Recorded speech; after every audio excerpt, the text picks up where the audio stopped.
Billions of people today, across three major world religions, anchor their deepest beliefs to a single historical figure. He possessed no royal bloodline or inherited empire. His influence was forged through a sequence of crushing trials. To understand the enduring impact of Abraham, we have to reverse engineer the psychology of human resilience. Monumental historical footprints do not happen by accident.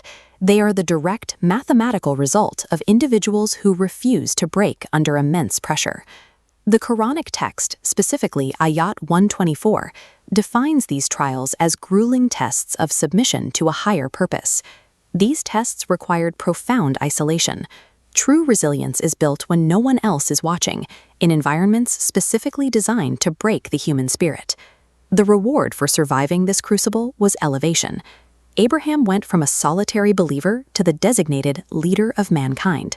Surviving a breaking point rarely grants a period of rest. It grants the responsibility to bear the weight of those who will follow. Internal resilience must eventually manifest into an external anchor to be of use to a wider community.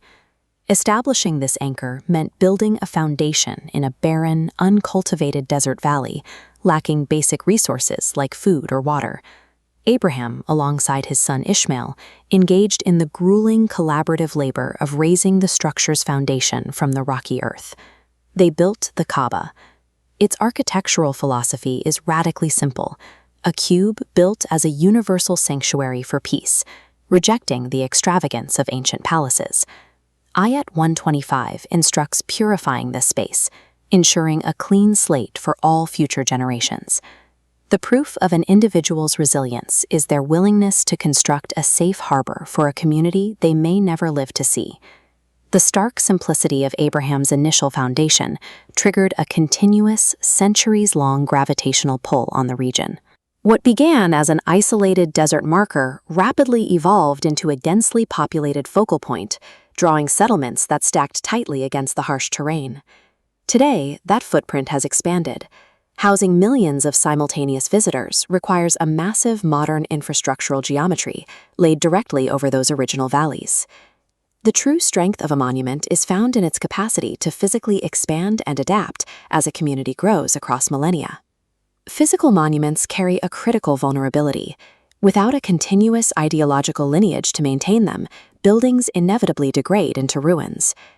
As Abraham stood before the newly built Kaaba, he understood exactly how fragile stone and mortar could be against time. He offered a precise prayer, recorded in Ayats 128 and 129. He asked not for immediate wealth, but for a future messenger to rise from his own descendants. This established a spiritual lineage. The prayer was a mechanism designed to teach wisdom and guarantee the purity of the sanctuary long after his death. That specific request, echoing out of the deep past, was eventually answered with the arrival of Prophet Muhammad, cementing the final pillar of Abraham's legacy. Every individual standing shoulder to shoulder in those modern crowds is the living, breathing manifestation of that answered prayer. Abraham endured because he possessed a vision that extended beyond his own lifespan. He recognized his present trials as the mandatory blueprint for the future of a global community.